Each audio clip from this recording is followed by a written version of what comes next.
बंद आहे? कुणाला बी देवळात येऊन देवीचं दर्शन घ्यायचं असेल तर कर भरावाच लागल. देऊळ त्यांच्या मालकीचा झाला असेल, पण देवी आई कुणाच्या मालकीची असते का? ती तर तिच्या भक्तांची असते. जा बघा जरा गाभारा उघडून.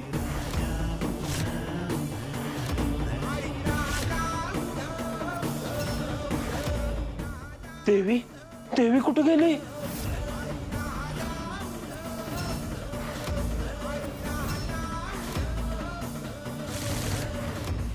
देवींना आजच भेटून हा उपाय सांगायला पाहिजे. जो काय निर्णय असेल तो आता देवीच घेतील. कसला निर्णय? अहो तुम्ही काहीतरी बोलले ना आता. देवी निर्णय. ते काही नाही, देवळात जाऊन आलो ना, पाया पडून आलो. असू देत. जनक बाबा, देवी कुठे आहेत? म्हणजे देवी देवळातच आहेत. जगदंबा जगदंबा कुठे आहे? हा घरी नाही ती. मग कुठे गेली आहे ती? गेली घराच्या बाहेर. तरी बजावलं होतं घराच्या बाहेर जाऊ नगस जास्त वेळ म्हणून, पण ऐकताय कोण? तिला ना भाऊजी शिंग फुटली आहेत आणि घर ना बी फूस मिळतीये.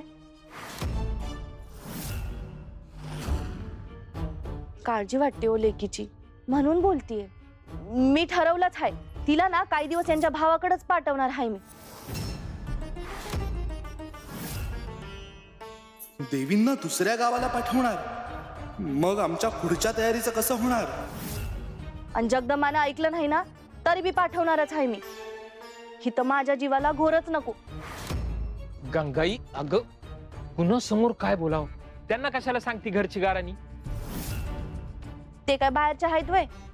आणि जगदंबाला ओळखतात ते बी घरच्या सारखेच आहेत आपल्या. तिची काळजी करतात.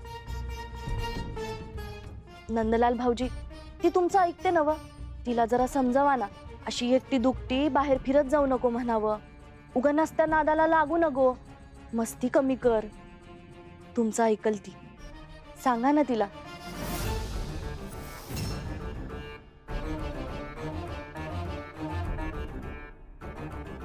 अहो साक्षात देवी आहेत त्या. मी त्यांना समजावू आणि त्या माझं ऐकणार? ही सगळी ज्यांची लीला आहे त्यांच्याबद्दलच तुम्ही माझ्याकडे तक्रार करताय. देवदेवतांनी माणसाचा जन्म घेतला की तेही नात्याच्या कर्जात अडकतात. हे खरंच आहे. भाऊजी ऐकताय ना तुम्ही?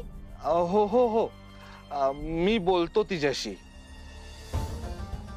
पण ती आहे कुठे? देवळात गेलीये.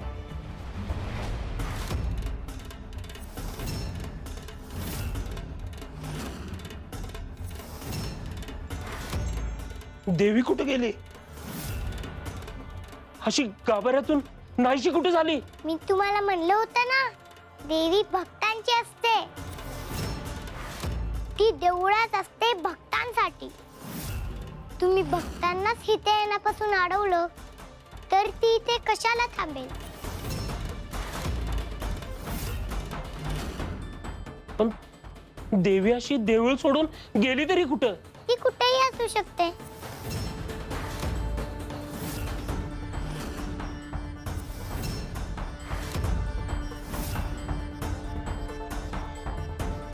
ती बघा तिथे आहे देवी.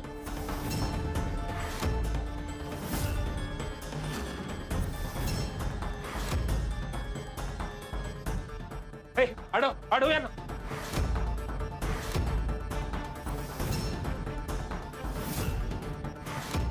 यांना देवीचं दर्शन घेऊ देऊ नका, नाहीतर तो मदराज आपल्याला सोडणार नाही.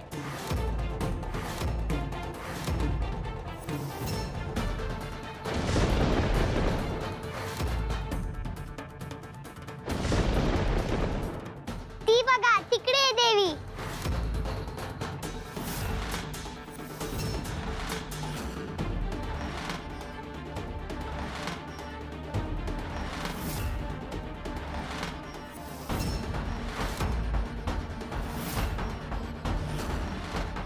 देवी आईचा उदो उदो देवी आईचा उदो उदो देवी आईचा उदो उदो.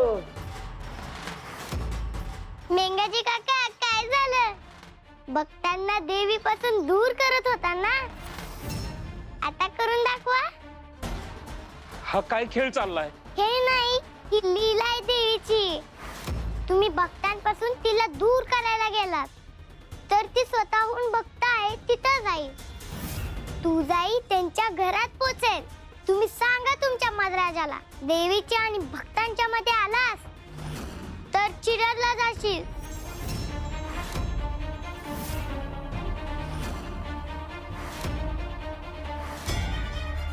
काय चमत्कार गा, खरंच देवी आईची कृपा आहे बघ तुझ्यावर.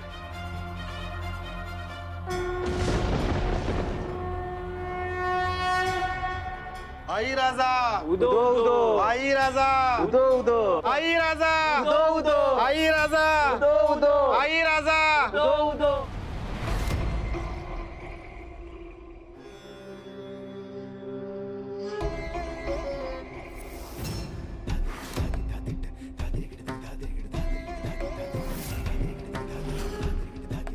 म्हणून तुम्ही सरळ मंदिर सोडून पळून आलात? दुसरं काय करणार मधराज? अहो, ज्या देवीसाठी आपण कर लावला ती देवीच त्या देवळात नाही तर मग तिथं बंदोबस्त लावून फायदा काय? आपण ते देवळाचं प्रकरण सोडून देऊया का? वाटलंच होतं मला माघार घेणार म्हणून. मधराज, तुम्ही यांच्याकडे लक्ष देऊ नका बरं. अहो, ती जगदंबा आणि तिचं कुटुंब ही लबाड माणसं आहेत. मी तर म्हणते तुम्ही त्यांनाच धरा आणि चांगला धडा शिकवा. ती पोरगी घरात आली आणि गावचं वाटोळ झालं बघा. बारशाला बी तिने माझा अपमान केला.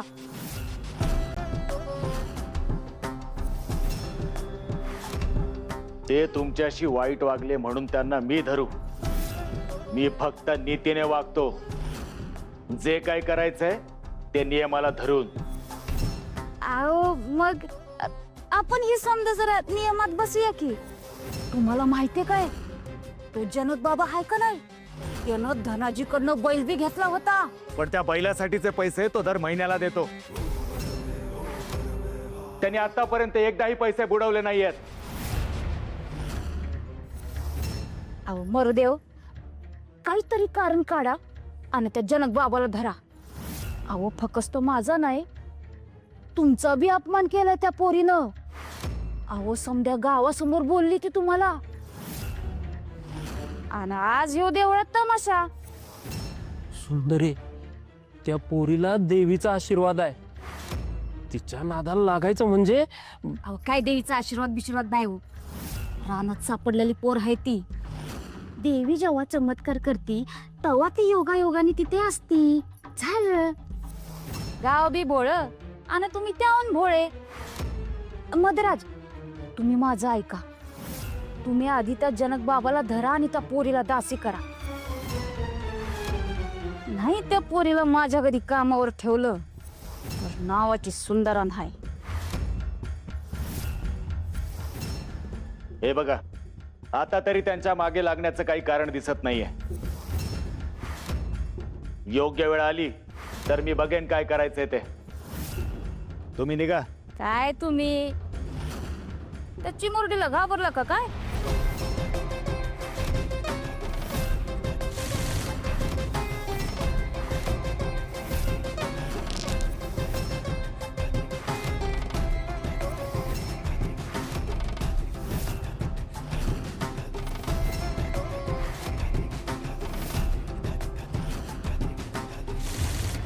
आई राजा उदो उदो आई राजा उदो उदो आई राजा उदो उदो आई राजा उदो उदो आई राजा उदो उदो आई राजा उदो उदो आई राजा उदो उदो आई राजा उदो उदो.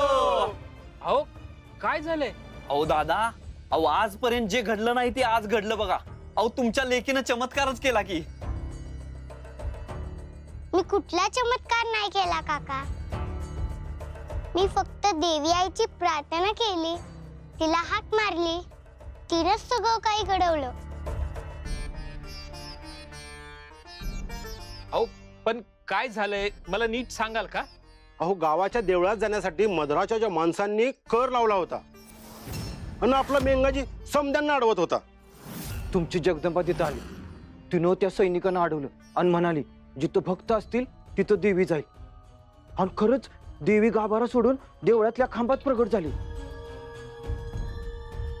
वय वय, अहो कधी या बाजूला तर कधी त्या बाजूला. अहो मेंगाजी आणि मद्रासची समधी माणसं गोंधळून गेलीत आणि सगळीच्या सगळी पळून गेलीत बघा.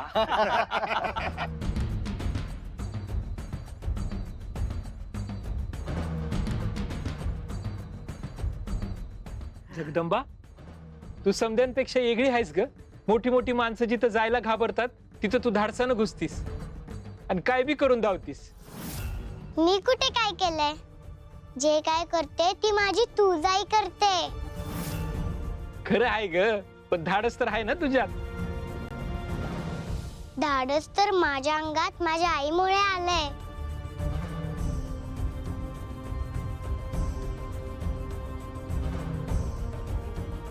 खरंच मी कशी तिला सापडले,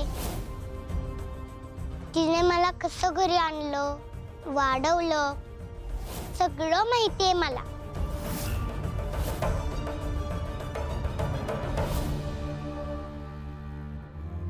समदं गाव तिला विरोध करत होतं. तुम्ही पण सुरुवातीला मनापासून तयार नव्हता ना बाबा? पण ती एकटी माझ्यासाठी लढली. तेव्हा मला आईची किती गरज आहे ते फक्त तिला कळलं. मायाने तिला शिळा बनवून टाकलं होतं.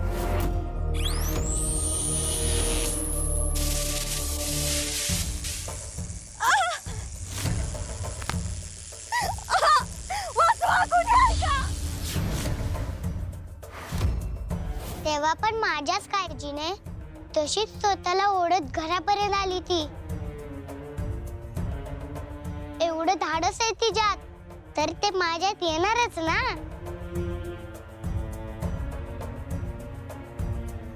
मी भक्ती तुमच्याकडून शिकले बाबा, शक्ती तुझ्याकडून घेतली, मग हे धाडस माझ्या आईकडून घेतलंय मी.